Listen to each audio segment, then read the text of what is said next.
The agenda for today's meeting is fairly straightforward.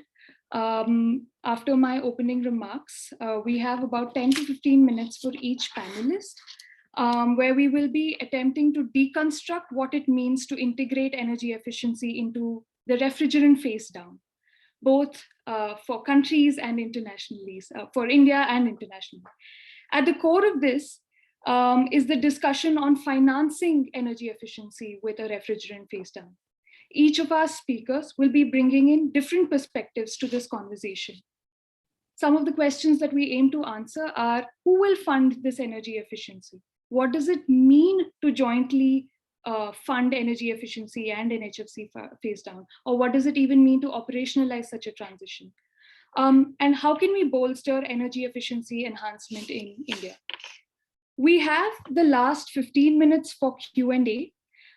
So please do drop your questions as they pop in your head in the Q&A box that we have here on Zoom. I now hand the floor to Mr. Chandrabhushan, who will be speaking about operationalizing funding for energy efficiency under the Montreal Protocol. Thank you, Aparupa. And if you can give me the screen share, I'll share my presentation. Yeah, it should be available to you right now, CB. So I welcome everyone. It's morning in India, and I think late night in the US, and in between timing in different parts of the world. And so good morning from India. And this presentation essentially will focus on how do we fund energy efficiency under the Montreal Protocol, which is actually one of the key elements of the Kigali Amendment. And I'll try and brief you about the background of how things have developed over the last 5 to 6 years, and what are the sticking point, which is leading to differences within the parties in operationalizing energy efficiency at the Montreal Protocol. And then we will suggest some of the recommendations and the way ahead for enabling energy efficiency financing under the Montreal Protocol. I need not overemphasize that HFC phase down under the Kigali Amendment has been one of the big climate achievements in 2016. If we are able to successfully meet the Kigali Amendment timelines, we will reduce global warming, avoid global warming by about 0.3 degrees Celsius, which is a big deal, considering the fact that the world is planning to limit warming to 1.5 degrees C.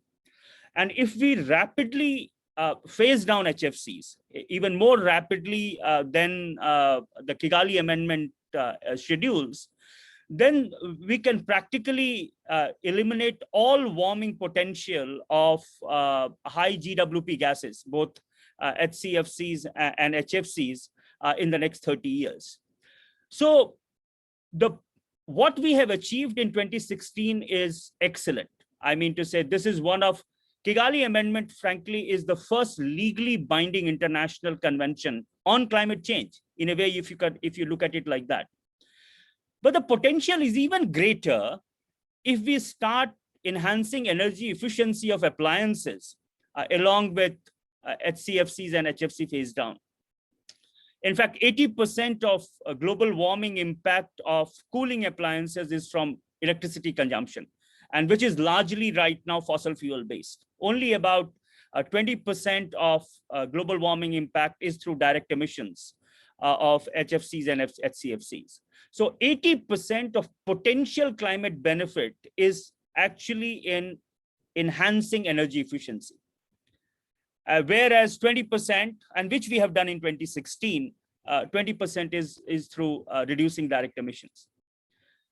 Just to give you a sense about what this potential looks like, we have many studies, and I'm quoting few of them here.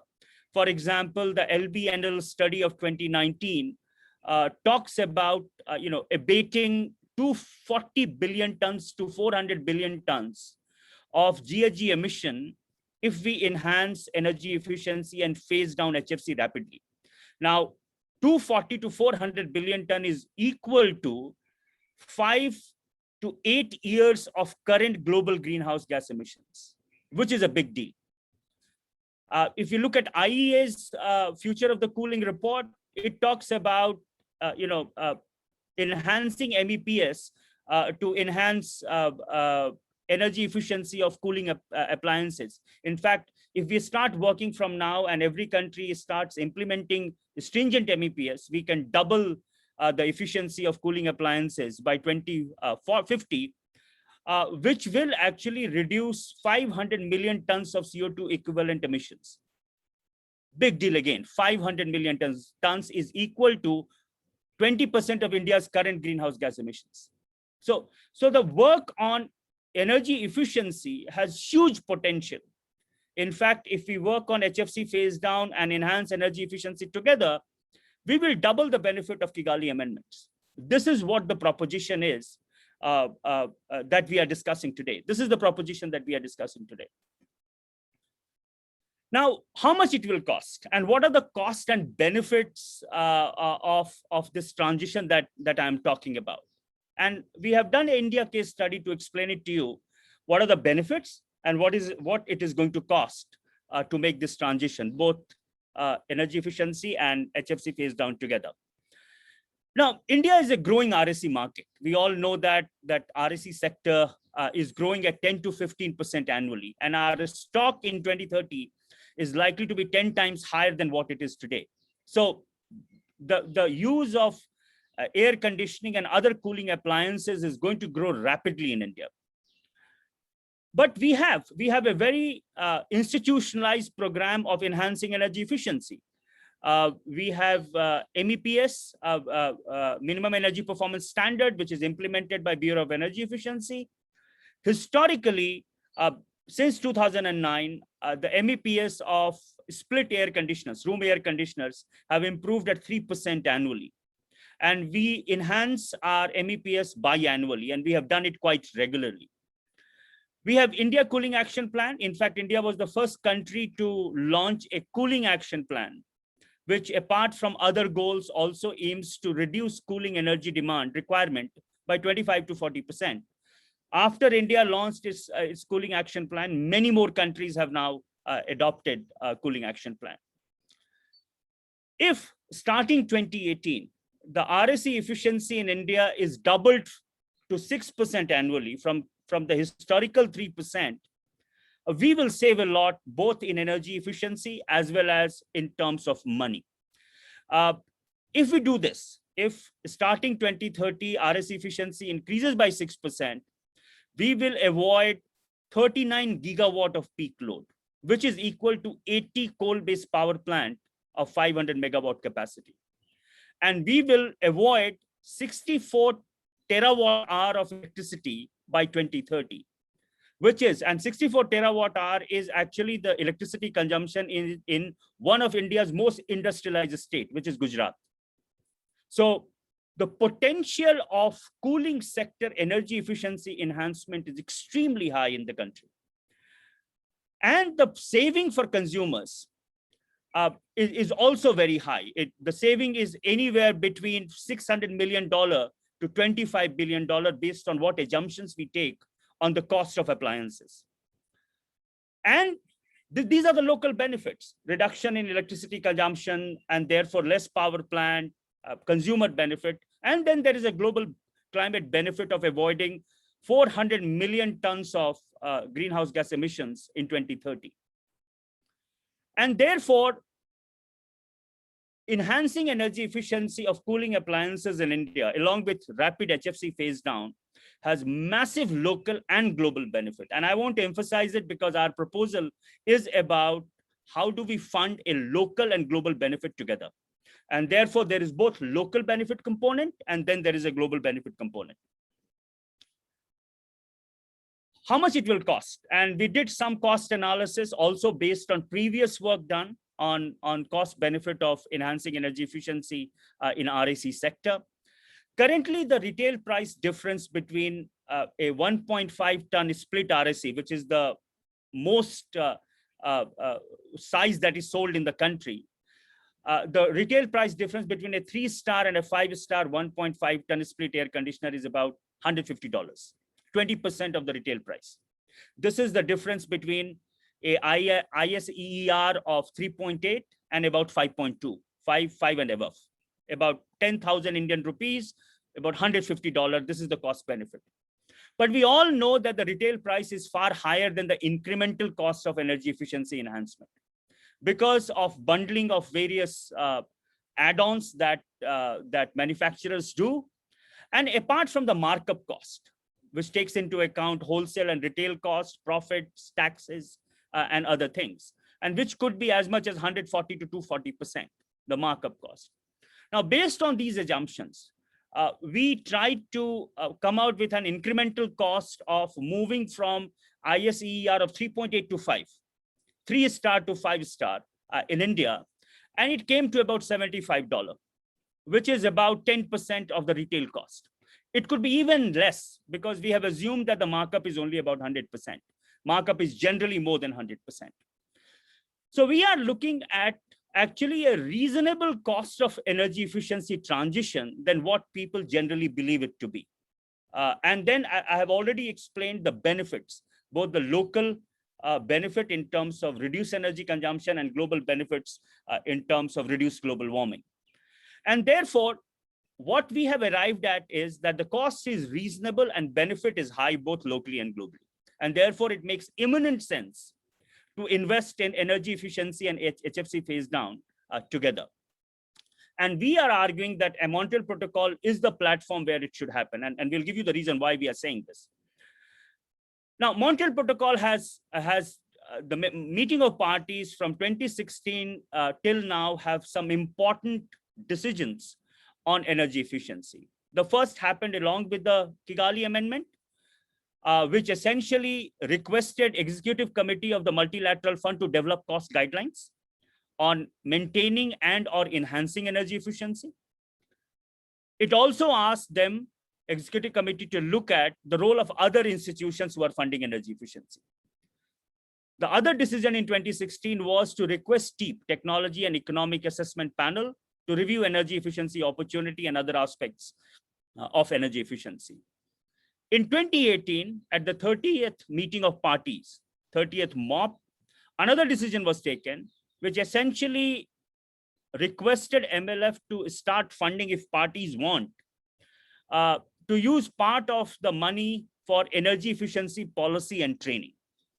And therefore, the 2018 decisions essentially is moving Montreal Protocol, which has largely worked on supply side to demand side.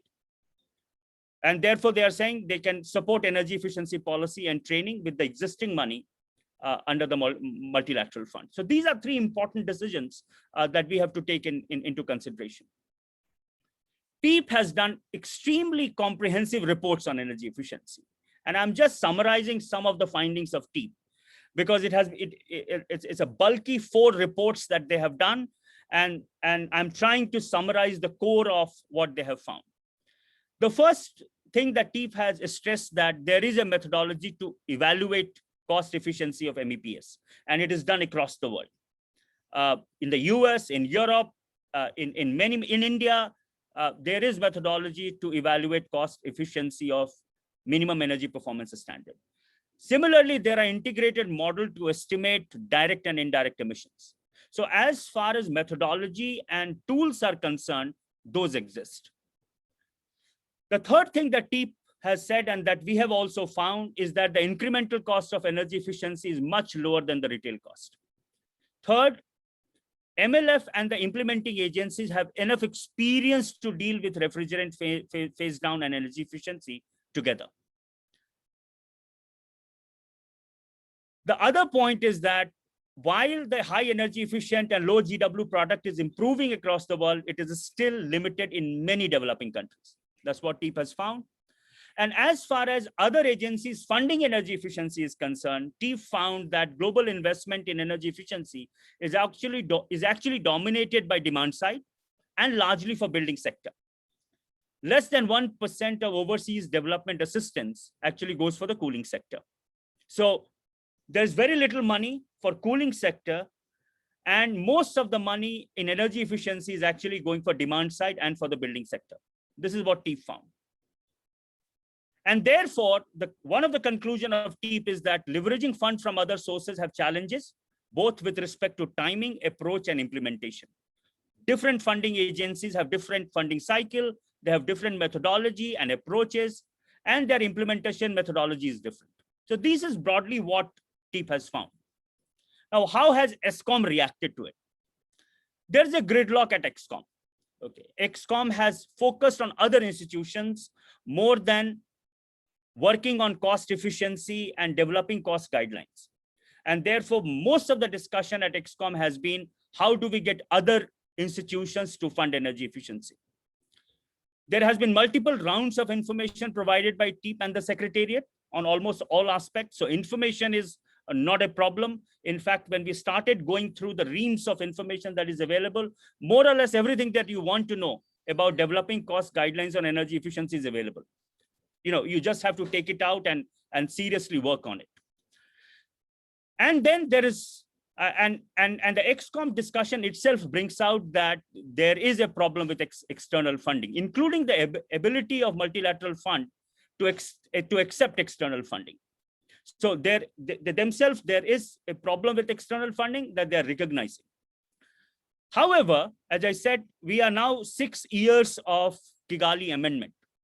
And even after 6 years, Excom has not developed any cost guideline. And in the recent meeting, which is 86th meeting, it actually deferred development of a paper to operationalize energy efficiency. So frankly, for 6 years, this entire issue is at a gridlock at Excom. And therefore, we propose a method to break this gridlock. And the way to break it is to understand external funding. The first thing, as I have said before, that most of the funding is demand side. Montreal Protocol is the only platform which provides supply side investment to manufacturers for energy efficiency. Almost all funding, apart from few projects, are demand side funding. Okay. Each funding institution has different methodology. I will re-emphasize it. And they will not match MLF requirements unless and until some funder decides to put money in an MLF. And therefore, MLF need to have mechanism to accept that fund and report to the external funder. So the idea that funding can be merged together actually has huge transaction costs and risk that need to be understood. And the past experience of chiller project in India, for example, has not been successful, where you are trying to get multiple sources of funds to operationalize a project. Okay. Ozone units, national ozone units have experience in implementing supply side projects. They have no experience in demand side. And therefore, asking ozone unit to now build capacity on demand side is asking too much. And lastly, the decision of MLF in 2018 to start funding for energy efficiency policy and training is duplication of effort. In many countries that we looked at, these are already being funded by someone else. And therefore, MLF is trying to duplicate the effort, and it might not bring any benefit to anyone by funding energy efficiency policy and training and capacity building on demand side energy efficiency. Now, once we understand this, then we have to go back and see what MLF already knows. And MLF has experience of energy efficiency funding.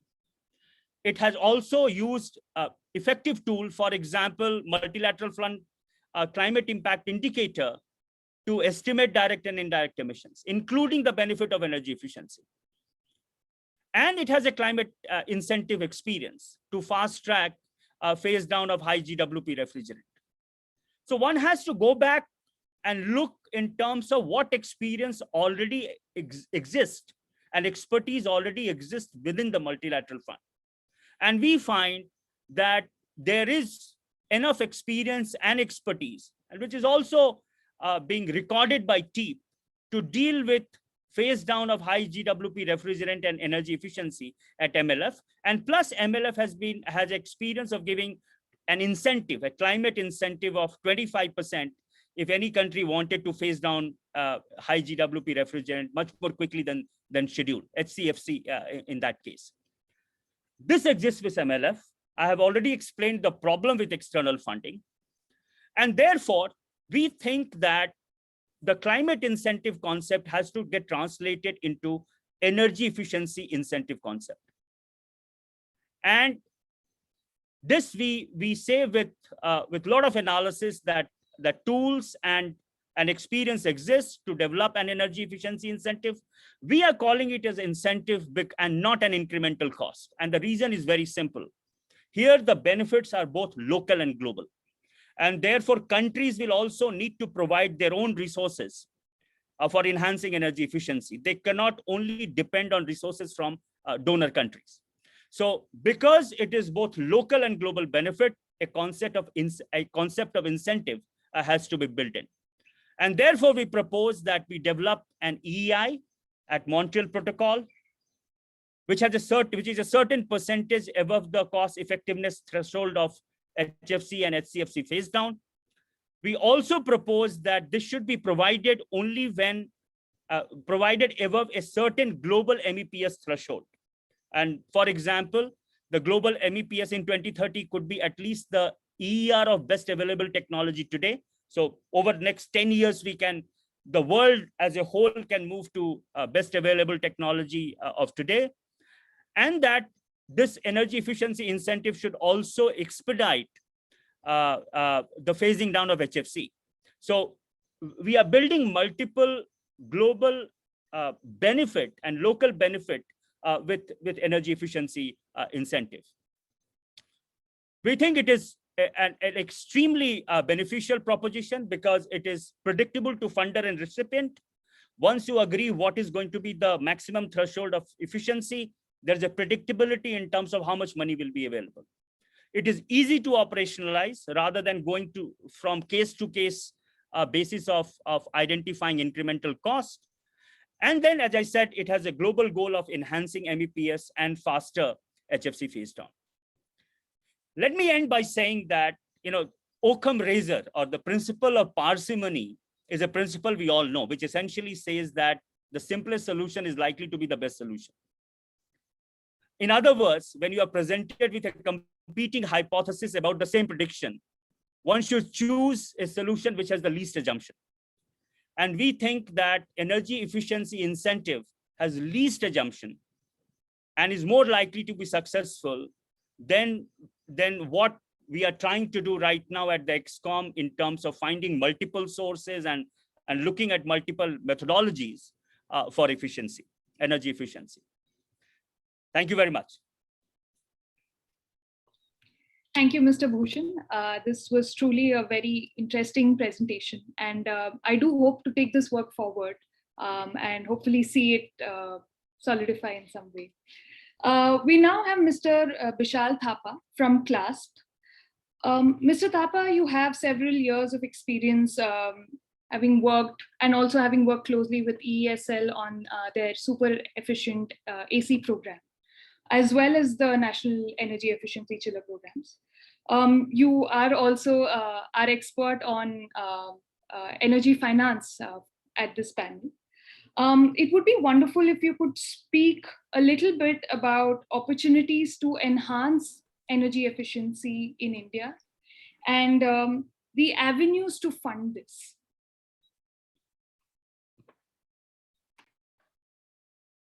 Great. Thank you very much, Ms. Gorthi, for giving me the floor. First of all, good morning, Mr. Chandrabhushan and Ms. Sarup Kumar. It's great to be on the panel, and thanks for giving me an opportunity to say a few words.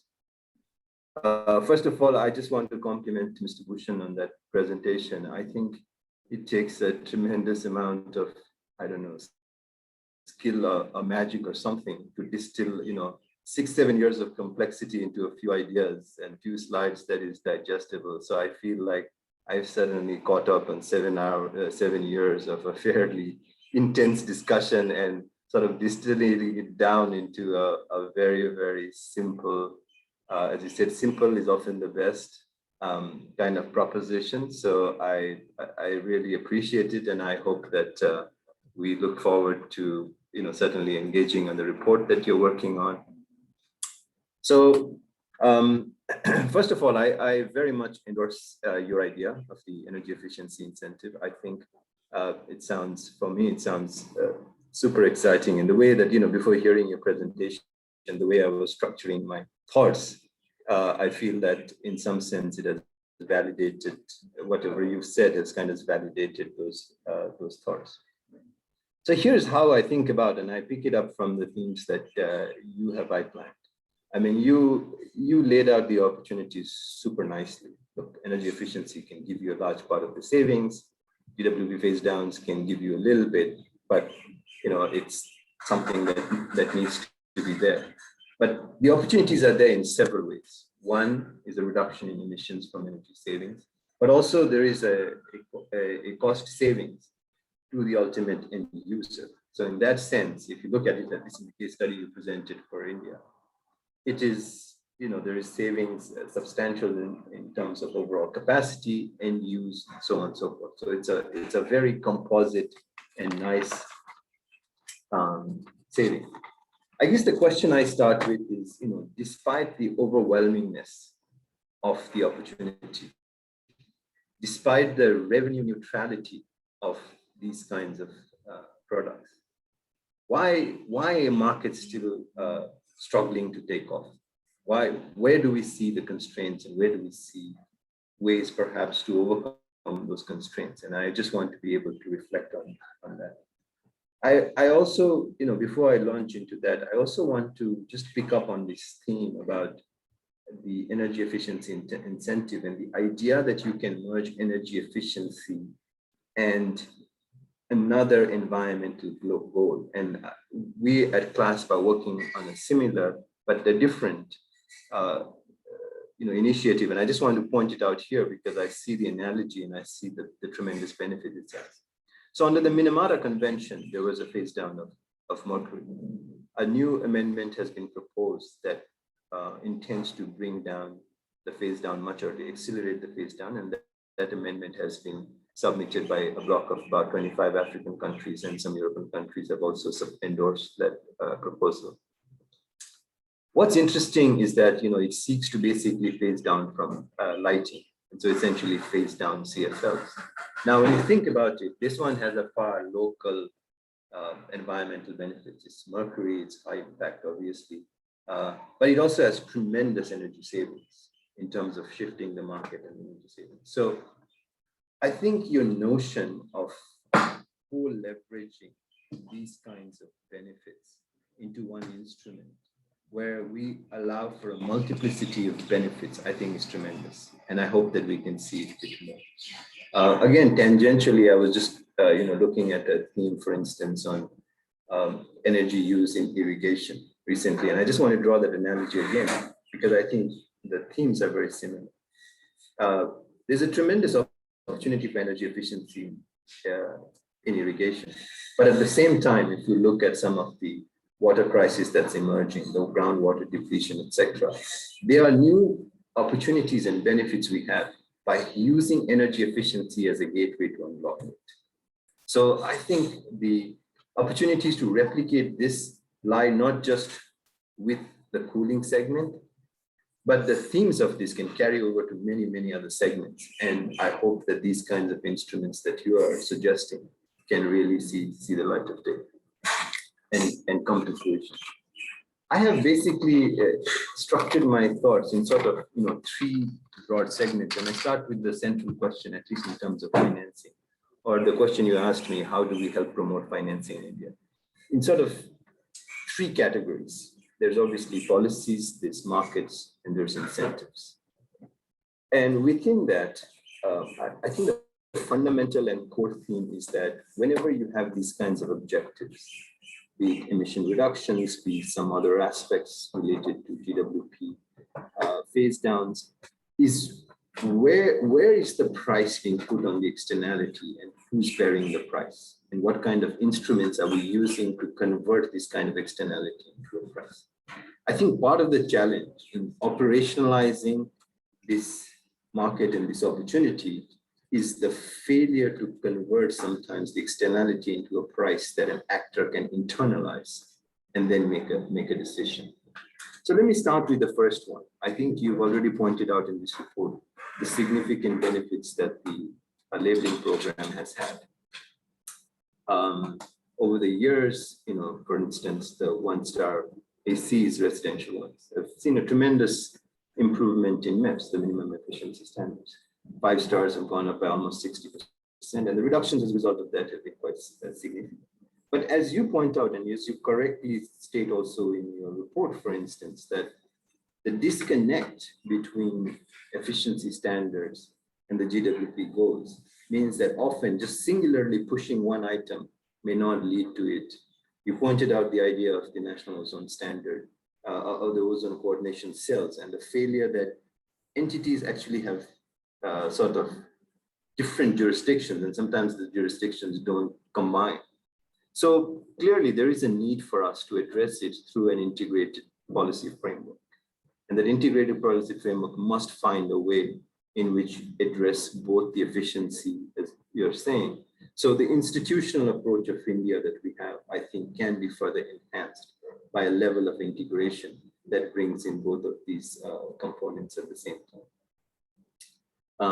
So that's, I think, one area where if we can work on, we can find some way that will allow you to operationalize the ideas that you mentioned.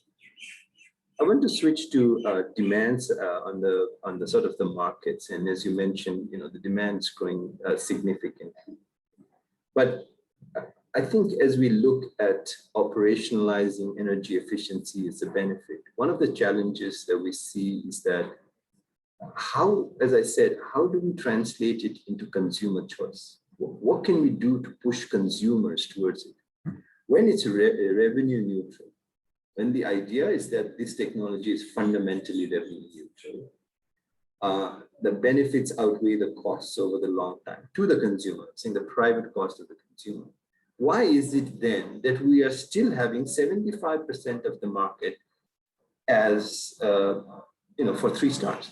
Why isn't super efficient ACs the biggest share of the market when they provide all of those benefits?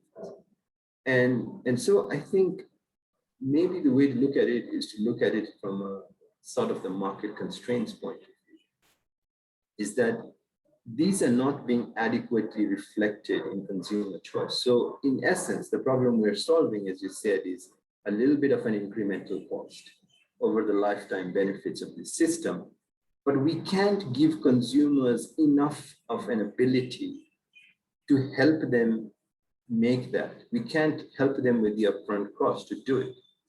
So I think we need to try to emphasize more on the instruments we already have around consumer finance to be able to accelerate these consumer choices.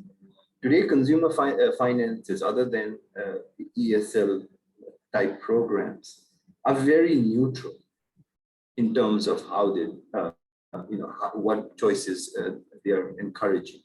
But I think there's a lot that consumer finances can do. The second point that I want to make around consumer finance is that it's already a very existing stream. There's a lot of goods that are essentially sold to consumer finance. But if we are able to expand that, if we're able to strengthen it, it actually leads to a better selection of products, simply because consumer finance is, pushing for that high quality products, maybe more efficient products as well.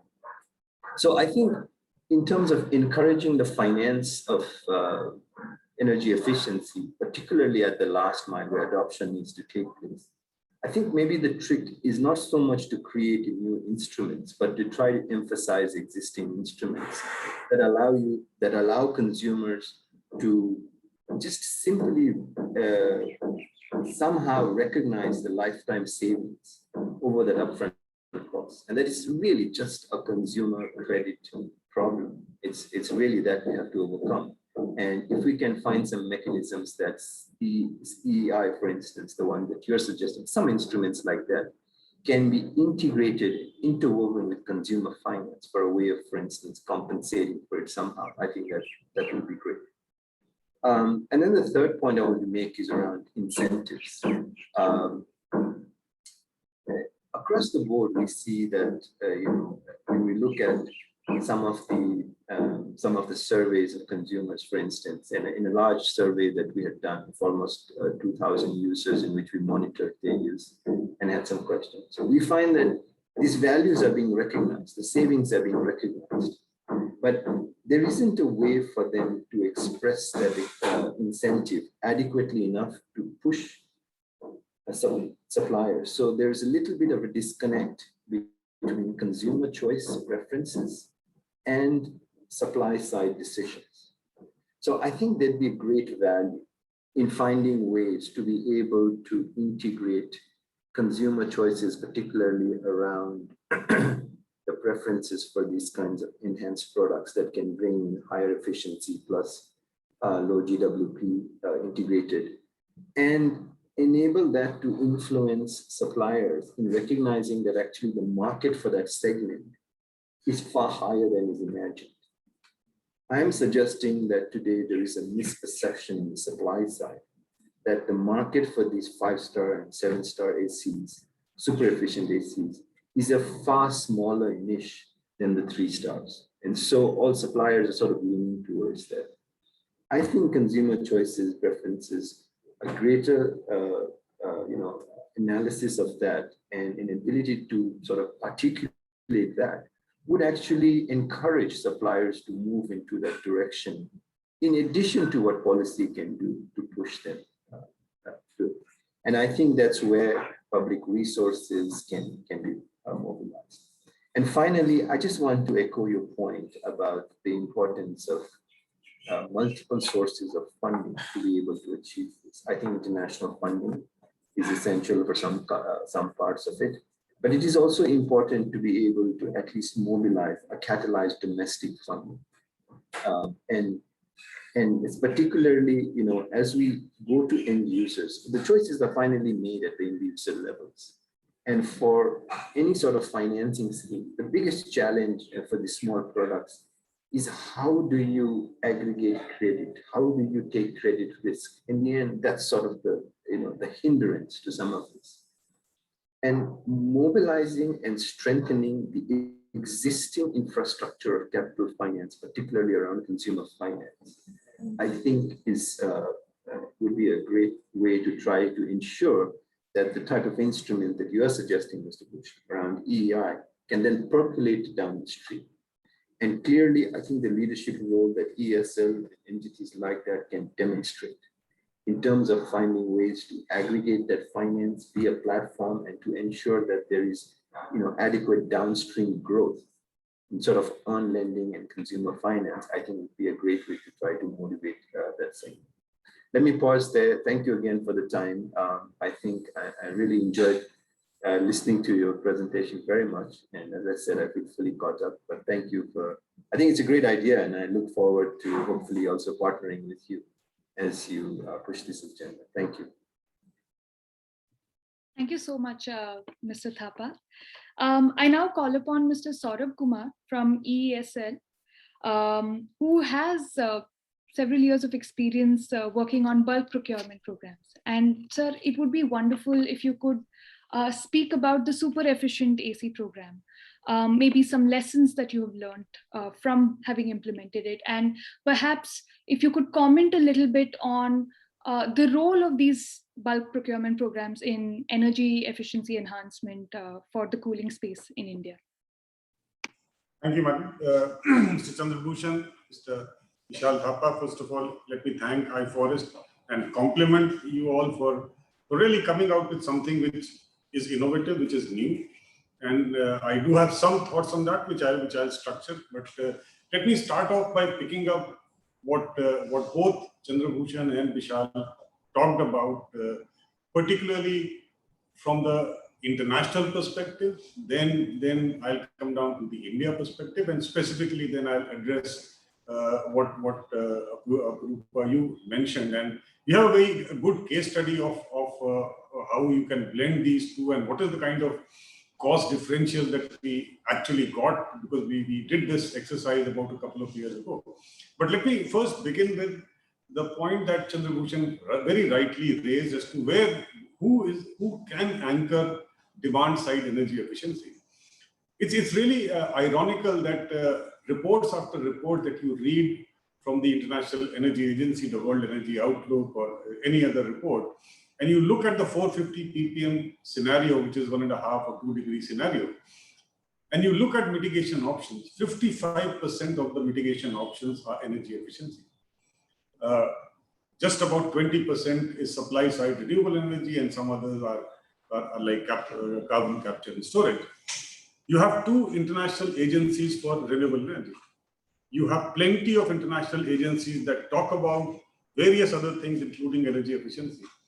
There is none, and I repeat, there is none for energy efficiency. An attempt was made about 13, 14 years ago, where International Partnership for Energy Efficiency Cooperation was launched. This was I think, G9 plus outreach countries. It has gone nowhere. So I think what the world needs today is an anchor institution which can support and promote energy efficiency. And I completely agree with Chandrabhushan that yes, if there is one entity which can do that, it is the Montreal Protocol. Yes, a lot of work would have to be done with the national ozone units and other entities, but at least it has the right forum, it has the right focus to do that. And why I'm saying that is that if you look at the kind of GHG emission potential reduction, and something that Chandrabhushan alluded to, between now and 2030, almost 40% can come only from cooling. If you can moderate cooling demand, particularly in the developing countries, and also now with the kind of warming effect that we are seeing in the various parts of North America, Europe, and there'll be a surge of cooling demand there. So let me come to India. The LBNL study that I had a look at some time back said that if we continue with the current trajectory of the labeling program and MEPS, and given the fact that today the household penetration of air conditioners in India is less than 10%.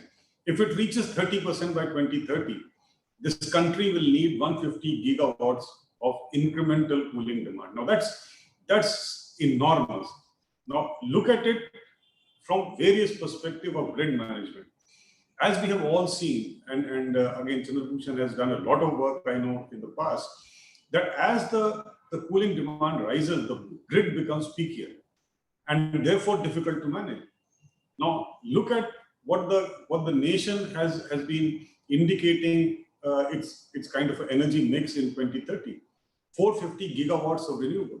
Now, imagine the horror of a grid management agency like POSOCO, where you have peakier demand and you have renewable energy intermittent. So there is need for substantial action very quickly. That same LBNL report also mentions that if we up the ante, and something that again Chandrabhushan mentioned, instead of 3% per year, if we do 6% per year or maybe more, we can actually reduce this demand by 60 gigawatts. Now that's a substantial opportunity of public policy that is actually lying to be taken up. The third aspect of this is that by not being aggressive in our MEPS standards or even kind of a super efficient standards, we are also allowing old technology to come to this country. There are air conditioners today which are available at 7 and even 8 ISER in the world. But because the requirement of MEPS is still half of it, there are no people who are bringing it. The oft-repeated argument is that if I increase the efficiency of air conditioner, the cost will go up. Again, this is contrary to what has been the knowledge and experience, not just in India, but also I can quote for Japan. If you look at Japan between 1990 and 2015 or so, their air conditioner standards have increased by almost 300%. The inflation-adjusted costs have gone down by 20%. Look at our own experience. 2008, when we started the standards and labeling program from the Bureau of Energy Efficiency, and what we are now, we have enhanced our standards by almost 150 to 200%. The real cost of owning an air conditioner has actually not risen at all. So there is no reason why we cannot do more with what is possible. Now let me come to our own experience and your question, Apurupa. 2018, we ventured into a super efficient air conditioner program. And we, with the help of USAID and other technical partners, we put together a specification that we wanted the air conditioner to have an ISCER rating of 5.2. At that point in time, the 5-star rating that the BE had was, if my memory serves me right, was about 4.2 or 4.3.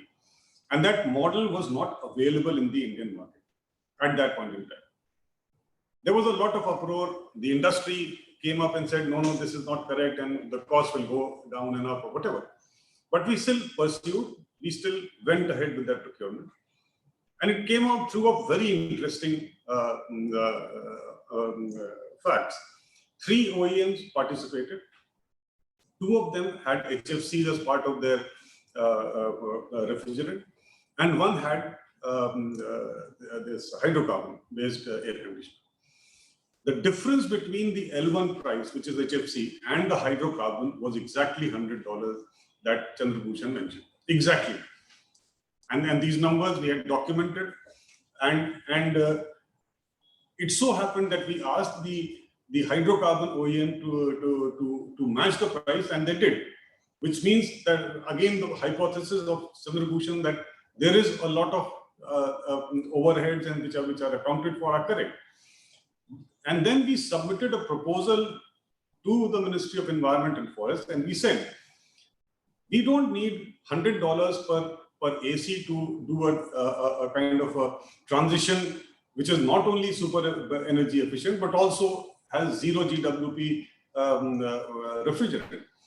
Somewhere around $50, if you keep increasing the basket, is what you will need, maybe for 500,000 air conditioners, and then the market will transform itself. And we asked for, if my memory serves me right, a few $1 million from the multilateral fund. Eventually, it never came. Why I wanted to point out this actual case study is that I think the thinking and the estimation that iFOREST has done is absolutely bang on target. So I have one suggestion that you may like to include. I completely agree with the energy efficiency incentive. There needs to be some incentive, and we also, the multilateral fund is the right mechanism, instrument to utilize that. The only thing that I can suggest and recommend, given the experiences that we have had, at least I've had in the last 14 years in working on energy efficiency, is the role that a subsidy can play in actually not scaling up the market. And I'll give you an example for this. I don't know if Chandrabhushan would remember, but I'm sure Vishal would certainly. When we were in the Bureau of Energy Efficiency, we came out with a carbon finance scheme called Bachat Lamp Yojana, which was essentially to replace the incandescent bulbs with CFL. CFLs were the most efficient lighting at that point in time. And the replacement was at 15 rupees, and the balance was coming from carbon markets. So again, it's a subsidy that was playing a role, catalytic role in transformation. It worked well for a couple of years. About 25 million bulbs were replaced. But as soon as in 2012 the market collapsed, that whole scheme also collapsed. So this is one challenge that always exists in an energy efficiency scale up. If you suddenly lose the incentive. On the contrary, if you look at our Ujala program, where we picked up exactly the same things as the Bachat Lamp Yojana was, but we did not blend it with any subsidy. We were able to do 367 million LED bulbs without any subsidy. and the cost came down. So this is something which I always have a problem with when we incentivize energy efficiency with some sort of a capital in form of a subsidy. My suggestion, therefore, would be, and again something that Vishal alluded to, is consumer financing. Now, we all know that in India and like in most other countries, you are price sensitive. You will only look at a 3-star option. But if some sort of a grant or an instrument that can come to a bank or an NBFC, which can reduce the cost of financing for these super efficient air conditioners. Now, and let me tell you why I'm saying this. If you look at any EMI, any cost of finance from anyone in India, the minimum interest rate is about 22%. Now, if this money, a small amount of money can come and blend that 22% down to, let's say, 16, 17%, I think we win the game as far as the larger stimulus towards this is concerned. Second thing which I will slightly suggest iFOREST to rethink about is the emphasis on energy efficiency policy, particularly the integrated approach that you need to take. I do understand national ozone offices are not the energy efficiency policy players, and that is why I feel some amount of policy support needs to be given to them so that they can reach out to, for example, the National Ozone Office in MOEF and the Bureau of Energy Efficiency can work together to blend energy efficiency standards and the refrigerant standards. And therefore, some amount of work needs to be going there as well. So in the end, I would like to thank once again. Yes, I completely agree that multilateral fund is the right forum and an instrument to at least pick up energy efficiency for the cooling sector. There is a need for incentive, which I also completely endorse. But I would say, rather than giving a direct incentive to consumers, because the amount will not be very large, and we have about 6 to 7 million ACs that are sold every year, I don't think any national or international body will be able to provide that kind of money over time. And therefore, I would suggest redirecting it as an interest subsidy or some sort of mechanism where the cost of ownership goes down for a consumer. And lastly, a lot of thrust on integrated policy along with the energy efficiency and refrigerant needs to be done so that this becomes ingrained in the whole mechanism, and then it is easier to scale up. So let me thank you and pause here. And thank you. If there are any questions, we'll be happy to respond. Thank you, Mr. Kumar. We are about 3 minutes. We have about 3 minutes to wind up the program, but I think it was well worth our time. The way both of our panelists engaged with the proposal is truly very, it really means a lot to us, and it definitely encourages us to pursue this research further. And definitely there's a lot of scope to address the suggestions both Mr. Saurabh Kumar provided to us and Mr. Vishal Thapa alluded to during his presentation. I'll quickly wind up this discussion. For any of the attendees that may have questions, you're welcome to email me or Mr. Bhushan. Our details are up on the OEWG website. And if you have questions for our panelists, I can direct them to them once you send it out to me. With this, Mr. Bhushan, did you want to say something? Did you want to add anything? Yes, just thank you both Vishal and Saurabh for bringing the perspective of actually demand side issue that we need to do. And you know, Saurabh, I've been a big fan of your work for a long time. I think you have broken the ceiling in terms of what can be done from demand side perspective. Essentially what we are saying is that if we have a demand side pull and a supply side push, and the supply side push we are saying is that in any case, multilateral fund is going to give money to phase down HFC. Over that incremental cost, which is generally the capital cost of making changes in the manufacturing unit, and an incremental operating cost for about a year they have been giving in the past. If we add a climate incentive, and then we can tell manufacturers to manufacture equipments of a certain efficiency, not below that.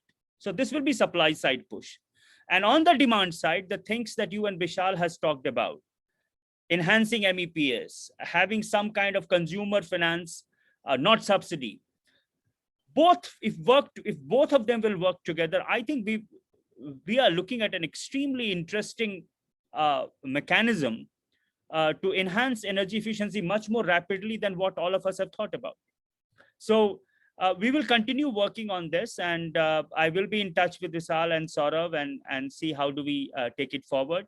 Just one announcement: on 23rd of this month, we are going to do a major meeting on cooling in India, where we are looking at ICAP, we are looking at not-in-kind technology, we are looking at hydrocarbons, we are looking at energy efficiency. And you all are invited to join on 23rd. It will be at 3 o'clock India Standard Time.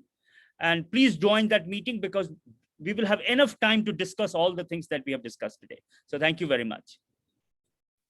Thank you. And I would also like to thank the Ozone Secretariat, Stephanie specifically, that helped us set up this program, Shakti Sustainable Energy Foundation for supporting this project, our panelists, of course, for participating and engaging with us. And lastly, my team at iFOREST, without whom this event would not have been half the success that it is. Thank you all, and a wonderful day to all of you. Thank you. Thank you.